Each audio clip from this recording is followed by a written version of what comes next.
Hello students, welcome to the new topic of your chapter S block element. Now, in this topic, we are going to discuss about the anomalous characters of group 1 and group 2 metals, that is lithium and beryllium respectively.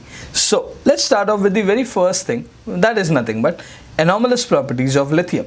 The very first property that we need to know is that lithium hydroxide is a very weak base as compared to all the other group 1 elements. That means if you compare NaOH or KOH or RbOH or CSOH and all that stuff, okay, here are all the hydroxides of group 1 elements, then सबसे weak कौन सा element या सबसे weak कौन सा hydroxide होगा, तो that would be nothing but lithium hydroxide.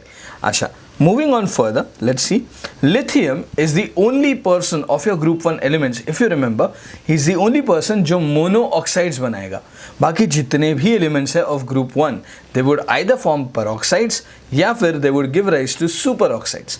Sodium क्या बनाता था? तो peroxide and monoxide, but monoxide बहुत कम amount में बनाता था. Lithium, however, forms only monoxide and a very minute quantity of peroxides. ठीक है, चलो आगे देखते हैं. Next one, sir lithium hydride is very stable. अच्छा, now why is it stable? तो ये हम लोग ने डिस्कस किया. Why is it stable? Because sir lithium and hydrogen are compatible with each other. ये what do you mean by compatible?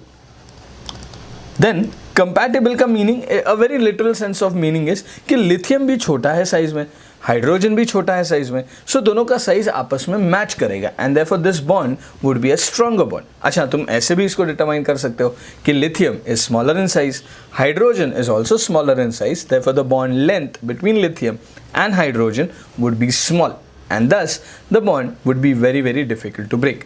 बाकी के हाइड्राइड्स जितने भी है, जैसे sodium hydride, potassium hydride, rubidium hydride, caesium hydride, these hydrides are very easy to break. ठीक है, चलो further let's see. So lithium chloride, that is any halide of lithium, has a very high covalent character. Okay, and thus it is soluble in non-polar solvents. But then if you notice NaCl, KCl, or rather any group 1 halides other than lithium halide, then all of them would be having a very small covalent character, and because of which they would be only soluble in polar solvents. Now, what is covalent character? तो हमने ये भी discuss किया है. Let's quickly revise this. ठीक है, हमने देखो क्या पढ़ा था. हम लोग ने ये पढ़ा था कि according to Fajans rule, okay, Fajans rule तुम्हें क्या समझाता है? तो Fajans rule tell you that smaller the size of cation, more is the covalent character. Okay, अच्छा, इसका मीनिंग क्या है? तो जहाँ पे size of cation is very small, तुम्हारा कोवेलेंट कैरेक्टर ज़्यादा होगा. क्यों ज़्यादा होगा? सो बिकॉज पोलराइजेशन ज़्यादा होगा and because of which covalent character would go on increasing. ठीक है, चलो let's check further. Let's move ahead. The next point, lithium out of group 1 element, if you remember, is the hardest element amongst group 1. अच्छा, तुम्हें याद है हम लोग ने एक टॉपिक पढ़ा था कोहेसिव एनर्जी का, है ना? And according to that cohesive energy या मेटालिक बॉन्डिंग, हम लोग ने ये बोला था कि lithium has a very high cohesive energy. That means he is the hardest of group 1 elements.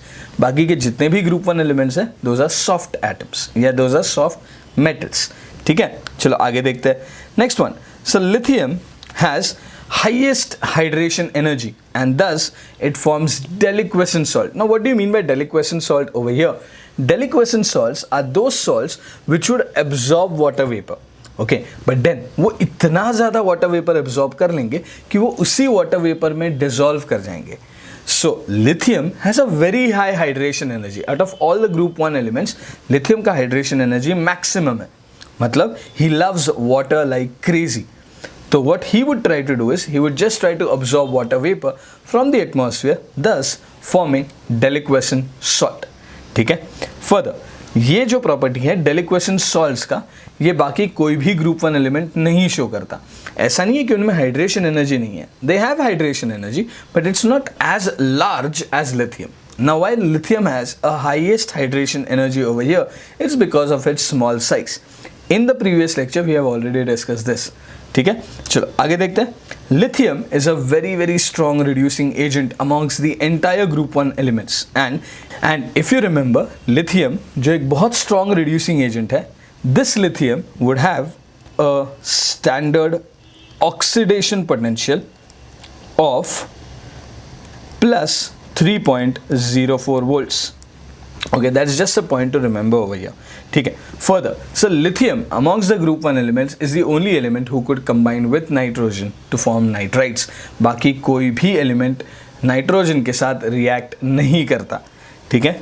Next, if we talk about lithium plus ammonia, so lithium plus ammonia will give you what? It will give you a corresponding imide. Hey, लेकिन what would happen with other elements? तो पहले ये देख लेते हैं. ठीक है, देखो. So with other elements ना क्या होगा, चेक करो. लेट्स सपोज तुमने लिया है sodium. Okay, so what would happen?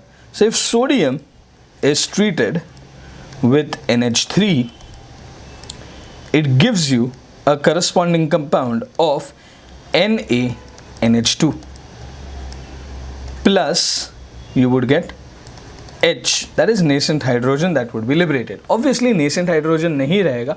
You need to multiply this entire reaction with 2 and it would just get converted into H2. But yes, समझने वाली बात ये है कि if you try with lithium, lithium displaces 2 hydrogen from a single ammonia molecule forming imide. Whereas sodium या all the other group 1 elements, they would give you corresponding amides that are formed. ठीक है, तो ध्यान रखना इस चीज़ का. Okay, चल, let's move on with the next point, the 11th point over here. 11th point says, देखना ध्यान से. Sir, if we talk about lithium nitrate, that is LiNO3, lithium nitrate on heating gives you what? Check करो. It gives you lithium oxide plus NO2 plus O2. लेकिन if you talk about all the other nitrides, then what you would get? वो भी reaction यहाँ पे देख लेते हैं. Let's check. If you talk about NaNO3, and अगर हम लोग ने इसको हीट कर दिया तो देखो हमें क्या मिलेगा. You would get a corresponding compound that would be nothing but NaNO2 plus nascent oxygen. अच्छा, over here if you just notice, check करना यहाँ पे हुआ क्या. Nitrate have got converted into corresponding nitrite, लेकिन if you talk about lithium, lithium is going to give you a corresponding oxide. Okay, so let's move further. I hope we are clear up till point number 11. आगे बढ़ते हैं. Okay, let's start off with the next point. The 12th point says that lithium carbonate upon heating gives you lithium oxide plus CO2. अच्छा, ध्यान देना, यहाँ पे reaction, that is reaction number 12 and reaction number 11, तुम्हें हर बार lithium oxide ही मिल रहा है, and that means it suggest कि लिथियम ऑक्साइड बहुत ज़्यादा स्टेबल होता है. And therefore we can also prove कि हाँ भाई, लिथियम अगर ऑक्सीजन के साथ ट्रीट करोगे तो वो सबसे ज़्यादा कॉन्सेंट्रेशन में क्या देगा, तो एक स्टेबल प्रोडक्ट देगा. एंड स्टेबल प्रोडक्ट मतलब कौन सा प्रोडक्ट, तो इट्स ऑब्वियसली लिथियम ऑक्साइड. ठीक है, चलो आगे देखते हैं with the next point. Lithium hydrogen carbonate, that is LiHCO3, is not obtained in solid form. बाकी के कार्बोनेट सॉलिड फॉर्म में मिलते हैं. NaHCO3 you could get it in solid form. KHCO3 solid form में मिलता है, लेकिन LiHCO3 सॉलिड फॉर्म में नहीं मिलता. That's another anomalous property of lithium. ठीक है, चलो आगे देखते हैं. The last and the final property, that is the anomalous property obviously of lithium, is if you talk about Li2CO3, LiF, Li3PO4, that is lithium carbonate, lithium phosphate, lithium fluorides, okay, all of them are sparingly soluble in water. अच्छा, ध्यान देना, water is a polar solvent, and अभी थोड़ी देर पहले हम लोग ने बोला था lithium contains a very high covalent character. So if it has very high covalent character, obviously the compounds are not going to get solubilized in water or in polar solvent. They are going to get solubilized in non-polar solvents, and therefore what we can say is that lithium salts like lithium carbonate, lithium phosphate, all of them are sparingly soluble in water. अच्छा, अब question आता है कि lithium anomalous property तो show करता है, लेकिन क्यों करता है? Let's understand that. So the reasons for lithium showing anomalous properties are as follows. The very first reason is because of its very small size. Lithium बहुत छोटू है साइज में. So what would happen? Obviously atomic size is very small, so the ionization energy is also very high. Let's move further. The fourth point and the last point over here is that lithium shows a very low electropositive character. If you remember, हम लोग ने जब इलेक्ट्रोनेगेटिविटीज़ की थी group 1 के लिए, तब हम लोग ने एक चीज़ डिस्कस की थी कि lithium is highly electronegative amongst all the group 1 elements, है ना. उसका इलेक्ट्रोनेगेटिविटी कितना था, चेक करो, इट वाज आई गेस 1, है ना. And therefore what we said is कि lithium is the most electronegative element in group 1. अच्छा, अगर मोस्ट इलेक्ट्रोनेगेटिव एलिमेंट है, इसका मीनिंग क्या है, that this element is very very less electropositive, वो बहुत ज़्यादा इलेक्ट्रोनेगेटिव है. ठीक है. So with this we finish anomalous properties of lithium. Let's start with the anomalous properties of beryllium. ठीक है, चलो देखते हैं आगे. Now, talking about anomalous properties of beryllium, the very first property, जैसे lithium was the hardest element of group 1 ना, check करो beryllium is the hardest element of group 2, है ना. आगे, this element beryllium is the least metallic and it shows a very high covalent character. Again, what is the reason for that? The reason is absolutely same. जैसे lithium was having a very small size, तो covalent character ज़्यादा था, तो group 2 में beryllium का size सबसे छोटा होगा, देयरफॉर उसका कोवेलेंट कैरेक्टर ज़्यादा होगा. ठीक है, आगे बढ़ते हैं. Beryllium oxide and beryllium hydroxide are amphoteric in nature. Now just check, हम लोग ने बोला था group 2 oxides and group 2 hydroxide should be basic in nature, लेकिन over here if you notice beryllium oxide and beryllium hydroxide they are amphoteric in nature. Okay, चलो आगे देखते हैं. The fourth point says that the melting point and the boiling point of beryllium is the highest among group 2 elements. ठीक है. अच्छा, further let's see. Beryllium shows a maximum coordinates of 4. अच्छा, इसका meaning क्या है, दैट बेरिलियम मैक्सिमम 4 बॉन्ड्स बना सकता है अराउंड हिज एटम या around his surface area. Okay, but then if you talk about other group 2 elements na, they prefer to make 6 covalent bonds, or they prefer to make 6 bonds with the central atom. Okay, yeah, if you consider beryllium shows a maximum covalence of 4. इसका meaning क्या है, that if you have beryllium in the center, then beryllium maximum 4 bonds बनाएगा. Okay, and if you consider all the other elements of group 2, then all the other elements of group 2 ना, ये लोग कितना bond बनाना पसंद करेंगे, they would prefer to make 6 bonds over there. मतलब इनका जो कोऑर्डिनेट्स है या इनका जो कोऑर्डिनेशन नंबर है वो है 6. ठीक है, चलो आगे देखते हैं. The 6th point over here, it does not give you H2 gas when it is treated with H2SO4. Now this comes as a very very important statement.